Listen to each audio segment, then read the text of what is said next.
E aí pessoal, beleza? Bem-vindo a mais um Vamos Ler aqui no canal do bibotalk.com.br. Mas hoje eu não vou fazer um en passant abrindo as minhas caixas de livros e aqui só mostrando o livro e falando um pouquinho. Não, hoje eu quero ir um pouco mais fundo em um único livro e na verdade a gente vai começar a fazer isso aqui no canal, não bem uma resenha, a gente não vai entregar todo o pacote para vocês, a gente vai dar também um en passant só que por um único livro. E hoje, para estrear aí um Vamos Ler mais encorpado e robusto, eu quero falar sobre evangélicos e católicos e os obstáculos à unidade, da editora Vida Nova. Este livro que tem o selo Lutero 2017, 500 anos da Reforma Protestante, que é um selo que a Vida Nova tem, onde ela está lançando várias obras, aqui inclusive você tem algumas, tá? São várias obras que falam e que tratam do tema da Reforma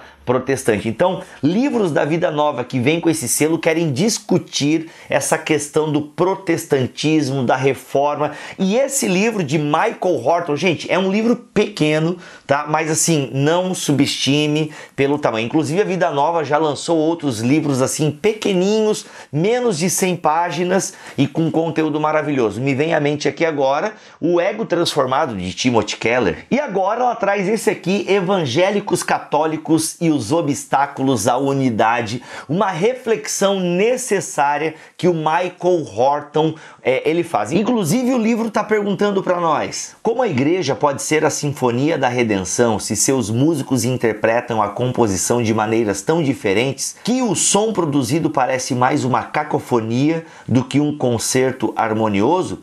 O mundo faz essa pergunta e nós também. Então o Horton vai discutir essa questão da unidade. Então ele começa dizendo: os evangélicos são católicos? Sim, o Michael Horton vai dizer, e somos católicos no sentido pleno da palavra. Católico no sentido de universal, católico no sentido de que nós temos uma herança, que nós temos um passado. A igreja não começa com Billy Graham, né, como ele diz que algumas pessoas acham, ou como os pentecostais que acham. Gente, aqui não estou fazendo uma acusação, eu fui do meio pentecostal e era comum, não, a igreja nasce com o pentecostalismo, ou seja, é Atos 2, tem uma vala histórica e tem o pentecostalismo. Inclusive, bons teólogos pentecostais admitem isso, parece que nós esquecemos boa parte da história. Então, nós somos católicos no sentido pleno da palavra. Os próprios reformadores, eles não queriam romper com a igreja, mas reformar a igreja. Já houveram outros reformadores, outras pessoas que, ou a gente chama de pré-reformadores, que tentaram. O próprio Erasmo de Roterdã é um cara importantíssimo para aquilo que Lutero vai fazer. Ele era um teólogo católico, porque é o movimento que Erasmo fazia parte que teve esse negócio de voltar às fontes. Eu vou falar um pouquinho mais sobre isso depois, mas só para vocês entenderem. Então, os reformadores citavam os pais da igreja, os reformadores tinham essa ligação com o passado da igreja. Então sim, os evangélicos são católicos. Agora, nós não somos católicos romanos, porque vai chegar um período da história em que a igreja vai se romanizar. E aí nós temos toda a Idade Média, toda essa construção dessa teologia romana. E antes do cisma de Lutero, já aconteceu outros cismas na igreja, justamente por questões doutrinárias. E com Lutero esse cisma se torna maior e se ramifica, certo? Então ele diz que sim, os evangélicos são católicos no sentido pleno da palavra. E aí ele volta à pergunta: e os católicos são evangélicos? Aí vai depender de como nós entendemos ser evangélico.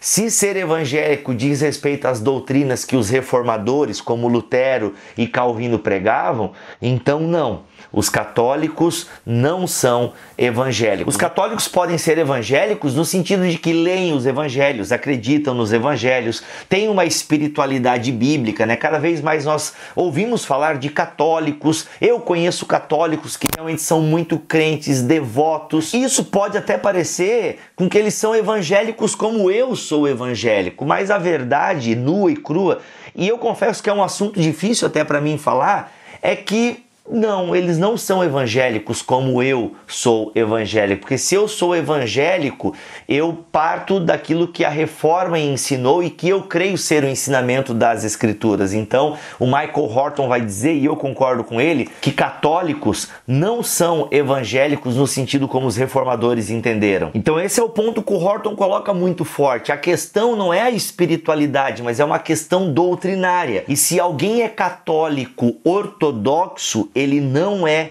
um evangélico ortodoxo, ele não é um evangélico que segue os princípios da Reforma e o Horton diz até das Escrituras. E aí a partir do capítulo 4, o Horton começa a trabalhar então esses dois obstáculos à unidade, e obstáculos esses que são bem difíceis de serem transpostos porque são justamente questões doutrinárias.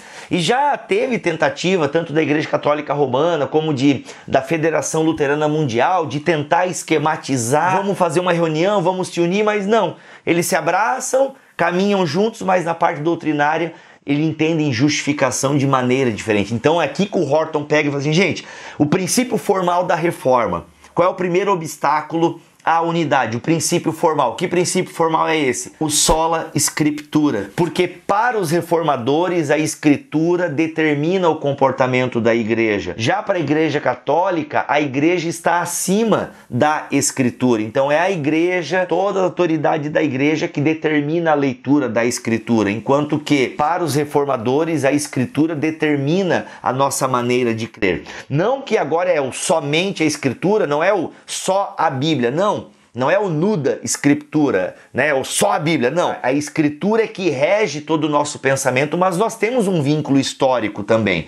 Então, para os reformadores, a igreja está submissa à palavra, enquanto que para o catolicismo romano, a palavra está submissa à igreja. E o cerne da questão vem justamente no obstáculo que é o princípio material da reforma, que é o próprio evangelho. A compreensão de evangelho do catolicismo romano é diferente da compreensão do evangelho dos reformadores e, consequentemente, de nós evangélicos.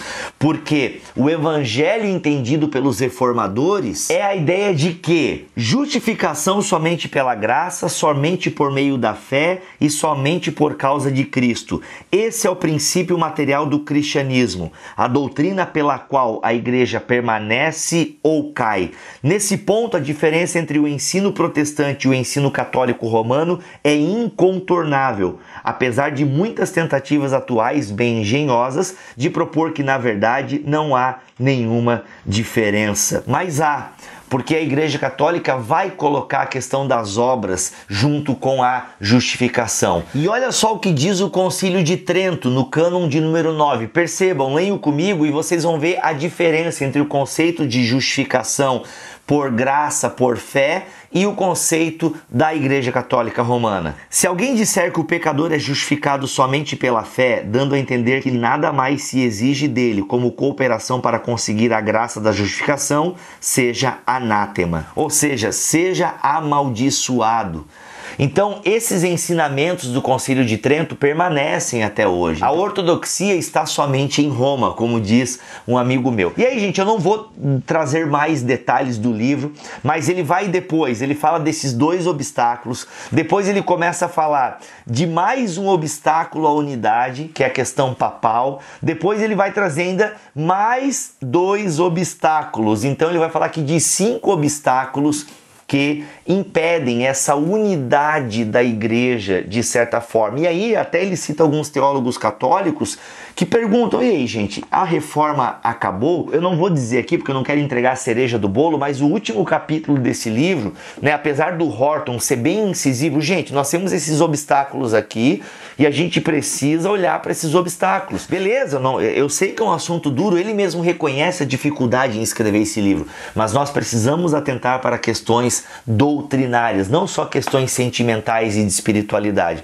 Mas o último capítulo, né, que é o capítulo chamado Uma Palavra Final, o Horton é a cereja do bolo desse livro dele aqui. Então eu recomendo, você que gosta, né, do assunto unidade da igreja, quer entender um pouco essa diferença, o porquê que a reforma é tão importante, né, o cerne da reforma protestante. Será que Os católicos romanos não precisam de uma reforma? Nós entendemos que sim. Mas será que nós também não precisamos? Então veja o que o Horton tem a dizer nesse lançamento da Vida Nova, Evangélicos, Católicos e os obstáculos à unidade. O link para você ver mais detalhes sobre este livro estão aqui na postagem deste vídeo. Se você quer mais vídeos como esse, comente aqui, e se você gostou, dê o like. E, gente, se você quer ajudar o canal, espalhe esse vídeo aí nas redes sociais e, é claro, né, clica naquele sininho aqui depois que você se inscrever para receber sempre mais vídeos, e até o próximo, se Deus quiser e assim permitir.